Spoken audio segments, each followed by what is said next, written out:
হে hello everyone, আমি দিয়া। তোমরা কেমন আছো? আশা করি সবাই খুব ভালো আছো। আমিও খুব খুব খুব ভালো আছি। তো যাই হোক, এই দেখো সেদিন কিন্তু সেজেগুজে চলে গেছিলাম। আমাদের ইনভিটেশন ছিল পাড়াতেই, নিজে মানে আমার শ্বশুরবাড়ির পাড়ায়। তো সেই কারণে শাড়ি পরেছিলাম। শাড়ি তো পরতেই হবে যেহেতু আমি নতুন বউ।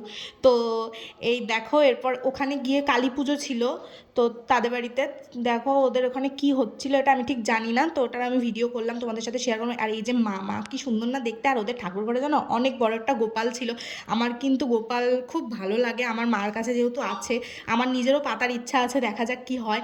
তো এই দেখো আমরা খেতে বসে পড়েছিলাম। প্রথমে ছিল একটা ভেজ পকোড়া ছিল স্টলে, তারপর ছিল কফি, তারপর খেতে বসেছিলাম। এই কাটলেটটা ছিল, কাটলেটটা খুব সুন্দর ছিল খেতে। তারপরে আরও যে খাবার দাবার ছিল সেগুলো আসছিল আস্তে আস্তে, আর আমরা আস্তে আস্তে খাচ্ছিলাম। বেশি মানে তাড়াতাড়ি দিলে কোনো ক্যাটারিং আমি কিন্তু খেতে পারি না, ঠিক আছে। আর খিচুড়ি দিয়েছিল, তারপর আবার তরকারিও দিয়েছিল। খিচুড়ি তরকারিটাও ভালো ছিল। দেখো, প্রসাদ মানে সব কিছুই ভালো হয়, ঠিক আছে, খারাপ কিন্তু কিছুই হয় না।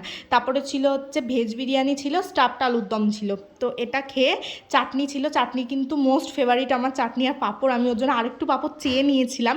তো এই দেখো পাঁপড় খেয়ে চাটনি খেয়ে তারপর এসেছিল মিষ্টি। মিষ্টিটাও আমি খেয়েছিলাম, কিন্তু ন্যাচারালি আমি মিষ্টি খাই না খাওয়ার পরে আর কোথাও। তোমাদের দেখানোর জন্য আমি মিষ্টিটাও নিয়েছিলাম।